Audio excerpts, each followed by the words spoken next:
मेरा नाम रिया है। जवान लड़की अगर घर में हो तो माँ बाप के लिए चिंता का विषय होती है। मेरी उम्र 28 के ऊपर हो गई थी। कई रिश्ते आए लेकिन कहीं बात नहीं बनी। फिर एक दिन एक रिश्ता आया और वो हमारे शहर से थोड़ी दूर गांव में रहते थे। लड़के का नाम संजय है। लड़का अच्छा था और उनका खेती का काम था। लड़के की माँ नहीं थी। उनके घर में सिर्फ वो और उनके पिता ही रहते थे। मेरी शादी उनसे होना तय हो गया। उनके बारे में इससे ज़्यादा मैं और कुछ नहीं जानती थी। शादी की तैयारी होने लगी। मैं भी इस बात से खुश थी कि मेरे माँ बाप की चिंता अब दूर हो रही है, लेकिन मेरी ज़िंदगी में आगे क्या होगा इसका मुझे पता नहीं था। शादी की तैयारियों में समय निकलता गया और आखिरकार शादी का दिन भी आ गया। शादी वाले दिन जैसे लड़के के चेहरे पर खुशी और उत्साह रहता है, ऐसा कुछ भी मुझे उनके चेहरे पर दिखाई नहीं दिया। उन्हें देखकर ऐसा लग रहा था जैसे उनकी शादी उनकी मर्जी के बिना करवाई जा रही हो। लेकिन मैं मन में यही सोच रही थी कि जो भी ख्याल मेरे मन में आ रहे हैं ऐसा कुछ भी ना हो। अपनी ज़िंदगी में अच्छे होने की उम्मीद लिए बैठी थी। शादी करके मैं उनके घर गई। घर गांव में था यह तो मुझे पता था, लेकिन यह नहीं पता था कि उनका घर खेत पर है। घर के आसपास थोड़ी दूरी तक कोई घर नहीं दिखाई दे रहा था।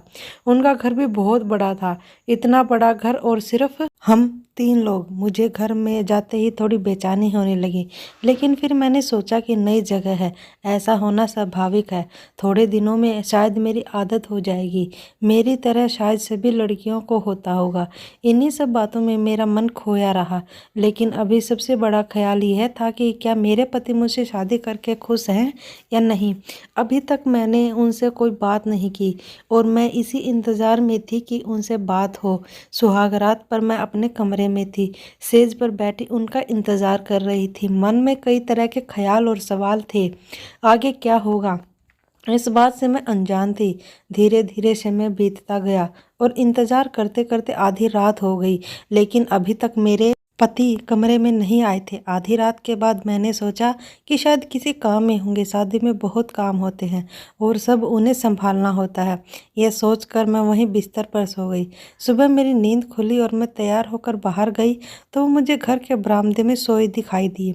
शादी की पहली रात कोई अपनी पत्नी के कमरे में ना सोकर बाहर क्यों सोएगा। मेरे ससुर ने मुझे देखा और पूछा कि बेटा सब ठीक है। मैंने भी उन्हें कहा सब ठीक है।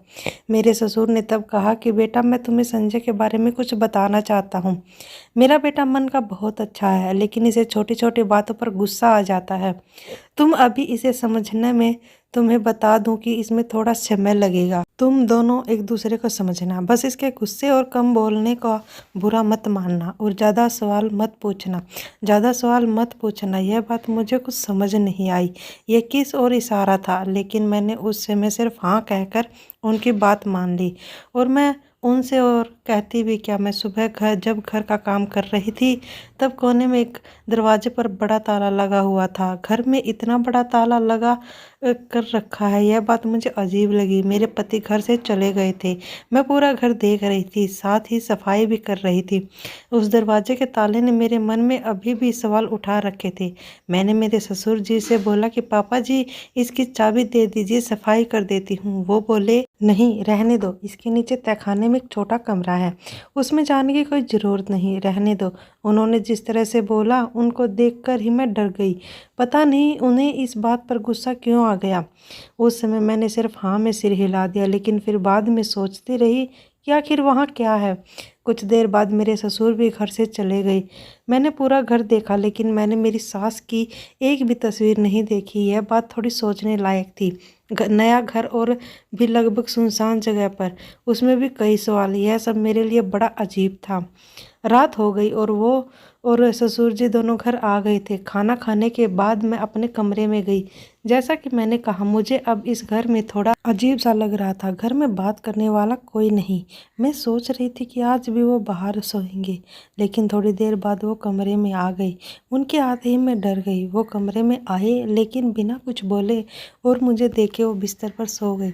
शायद उनके पिता ने उन्हें समझाया होगा। मैंने थोड़ी कोशिश की उनसे बात करने की। उन्हें बोला कि आपको ठंड लगे थे कंबल ले लेना, लेकिन उनका कुछ जवाब नहीं आया।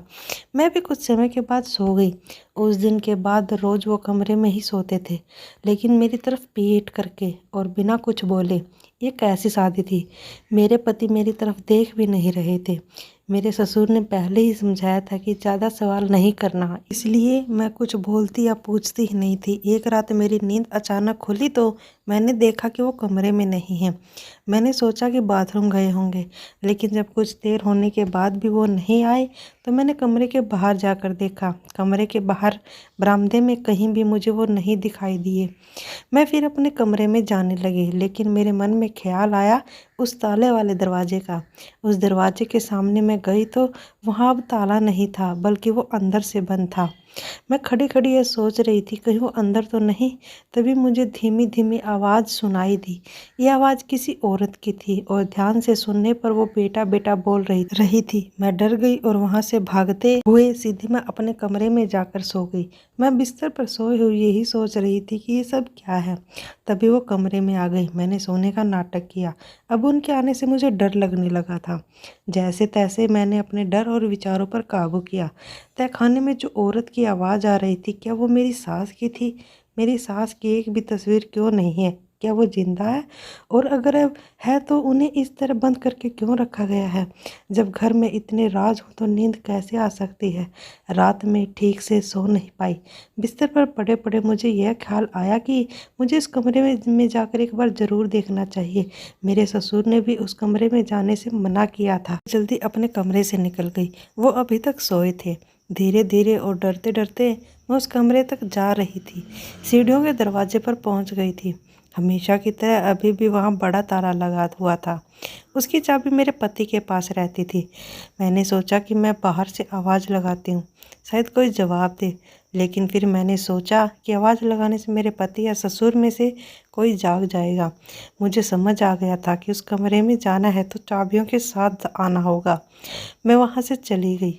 उस रात के बाद मैं बड़ी बेचैन हो गई थी, लेकिन मेरे पति के स्वभाव में कोई बदलाव नहीं आया था। उनके लिए ऐसा था जैसा कि कुछ हुआ ही ना हो। सुबह सुबह ही मेरी माँ और पिता अचानक ही मेरे ससुराल आ गए। वो वहाँ से गुजर रहे थे, इसलिए मुझसे मिलने आ गई। मेरी माँ को देखकर मुझे रोना आ गया। जी तो चाहा कि यह सब जो है वो मैं उन्हें बता दूँ, लेकिन मैं बताते भी तो क्या, अभी तो मुझे भी ठीक से नहीं पता कि यहाँ हो क्या रहा है। मेरी माँ मुझसे पूछती है कि बेटी सब ठीक है। मैंने कहा ठीक है, लेकिन उन्हें मैं कैसे बताऊं कि यहाँ कुछ भी ठीक नहीं है। ना मेरा पति मेरे साथ पति की तरह रहता है और ना ही इस घर में क्या हो रहा है उसका मुझे पता है। लेकिन मैं अभी उन्हें भी चिंता में नहीं डालना चाहती थी, इसलिए मैंने मेरी माँ को कुछ नहीं बताया। उनके जाने के बाद जब मेरे ससुर घर पर थे तो मैंने उनसे पूछ लिया कि पिताजी सासू माँ कैसे? चल बसी। उन्होंने मेरी तरफ ऐसे देखा जैसे कि मैंने कोई बहुत गलत बात पूछ ली हो।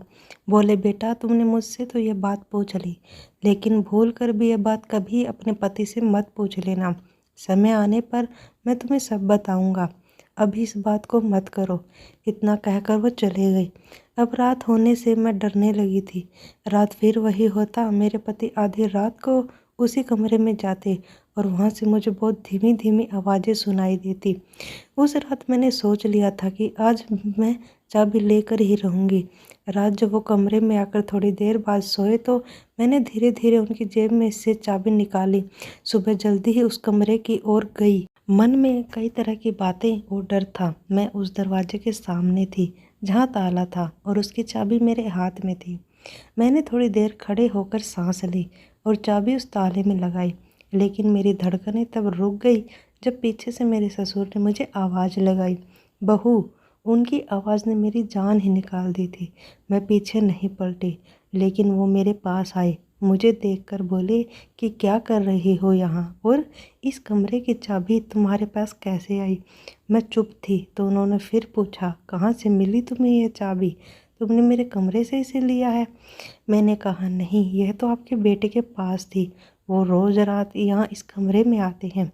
यह सुनकर उन्हें हैरानी हुई और बोले कि संजय इस कमरे में फिर जाने लगा, वो भी रात में। मैंने पूछा आखिर ऐसा क्या है जो आप लोग इस कमरे में छिपा रहे हो? यहाँ से रात को बेटा बेटा की आवाज़ें आती हैं। क्या संजय की माँ इस कमरे में है? मेरे ससुर ने यह सब सुनकर कहा कि गलती मेरी ही है, तुम्हें सब पहले ही बता देना चाहिए था। मुझे नहीं पता था कि तुम ऐसा कुछ सोचने लगोगी। उन्होंने मेरे हाथ से चाबी ली और सीढ़ियों का दरवाज़ा खोला। नीचे उतरे, एक कमरे में गए। कमरा खोलते ही मुझे कमरे का राज पता चल गया। कमरे में मेरी सास का सामान, कपड़े, तस्वीरें और गहने थे। उसके बाद ससुर जी ने मुझे बताया कि संजय की माँ 2 साल पहले ही एक एक्सीडेंट में चल बसी। वो अपने भाई के यहाँ जा रही थी। संजय को उस दिन उसने कहा कि वो उसे उसके भाई के पास ले जाए, अगले दिन वापस आ जाएंगे। लेकिन संजय ने मना कर दिया, कहा कि उसे नहीं जाना, मुझे अच्छे से बाइक चलाना नहीं आता है। इसलिए उसने अपने भाई को बुला लिया, लेकिन जाते वक्त उनकी बाइक फिसल कर गिर गई। संजय की माँ को सिर में चोट लगी, जिस कारण उसकी मृत्यु हो गई।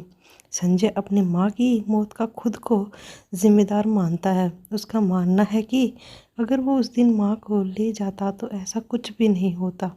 इस घटना के बाद वो कई दिनों तक बोला नहीं। बड़ी मुश्किल से मैंने उसे संभाला है।